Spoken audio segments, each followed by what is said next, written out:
Gente, eu já vou começar com um balde de água fria, beleza? Se forem pessoas muito antigas, não tem como dizer. Não porque a gente não teria relatos de relações homoafetivas dessa pessoa, mas porque isso não significa necessariamente que essas pessoas eram homossexuais. Eu sei que isso é confuso, mas deixa eu explicar. Homossexualidade é um conceito moderno, que surgiu basicamente para estabelecer os desvios da norma esperada padrão dos novos conceitos de afetividade e de relação sexual. E classificar como as pessoas se relacionam e demonstram afeto é uma área muito delicada, porque esses são valores que mudam em cada contexto histórico. E aplicar as visões de hoje em algo do passado é um erro muito comum na história que é conhecido como anacronismo. Não faz sentido homossexualidade na Grécia Antiga, por exemplo, por mais que muitos deles tivessem relações homoafetivas. Percebeu? Dito tudo isso, vamos ver e conversar se essas pessoas realmente se relacionavam com pessoas do mesmo sexo? Vamos.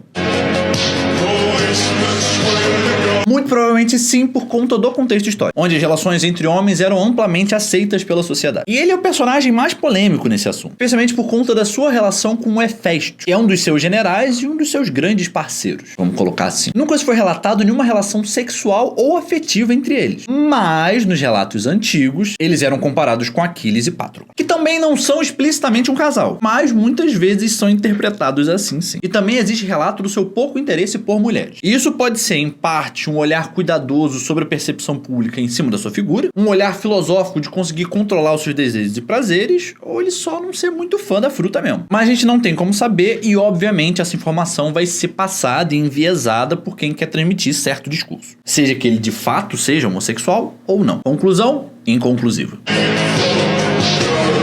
Esse aí cai num caso muito parecido. Não existe evidência de homossexualidade, só especulação. Um cronista da época acusa ele de sodomia, mas é possível que isso só seja ofensas políticas mesmo. E de fato, no seu casamento, ele não deixou herdeiros e era bastante distante da mulher. Mas era um casamento real também, né, gente? A união deles era uma questão puramente política, não amorosa. Isso acabava sendo mais comum do que você imagina. Mas existem relatos dele forçando relações sexuais com mulheres enquanto ele estava em campanhas militares. Então, se for alguma coisa, é no máximo bi. Vamos pro próximo.